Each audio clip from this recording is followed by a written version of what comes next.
లేఖన నెరవేర్పైన యేసుక్రీస్తు ప్రభు నామంలో అందరికీ వందనములు. ఇప్పుడు మనం చదువుకునే వాక్యం మత్తయి సువార్త 26వ అధ్యాయం 48 నుంచి 54 వరకు.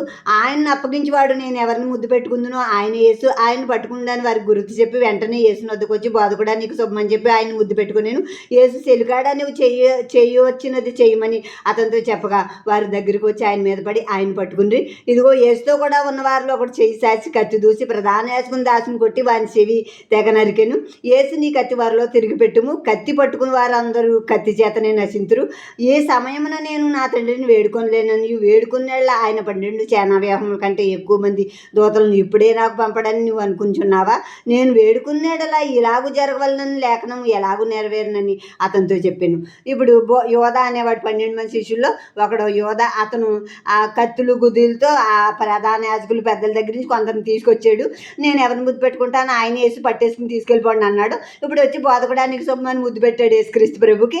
చెలికాడా నువ్వు చేయవచ్చింది. యేసుక్రీస్తు ప్రభు దూషించట్లేదు, ఎంత ద్రోహం చేసేవరా అని అనేస్తామేమో ఎవరమైనా అయితే, కానీ చెలికాడా అంటే స్నేహితుడా చేయవచ్చింది చెయ్యి అంటున్నారు. ఇప్పుడు అందరూ ఆయన మీద పడి పట్టుకున్నప్పుడు ఒక శిష్యుడి దగ్గర కత్తి ఉంది. ఆ కత్తి దూసినప్పుడు అక్కడ ఒక సైనికుడు చెవి తెగవేయబడి కింద పడింది. ఇప్పుడు ప్రభు అంటున్నారు కత్తి పట్టిన వారు కత్తి చేతే నశిస్తారు. చూడండి, రౌడీ షీటర్లు గోండాలు ఎవరినైతే చంపుతున్నారో మళ్ళీ వాళ్ళు అలాగే కత్తి చేత చంపబడుతున్నారు. అంటే ఏమి విత్తేవో అదే కోస్తావు. ముళ్ళ మొక్క విత్తితే ముళ్ళ చెట్టే వస్తుంది, ముళ్ళకాయలే వస్తాయి. అలాగే మంచి విత్తనం విత్తితే మంచి కాయలు వస్తాయి, చెడ్డ విత్తనం విత్తితే చెడ్డ కాయలు వస్తాయి. కనుక మనుషుడి ప్రవర్తన బట్టి వాడి జీవితంలో వాడికి సంభవిస్తుంది, వాడు దాని ప్రతిఫలం అనుభవించక తప్పదు. కనుక ఇప్పుడు కత్తి వరలో పెట్టేయి అని చెప్పారు శిష్యుడికి యేసుక్రీస్తు ప్రభు.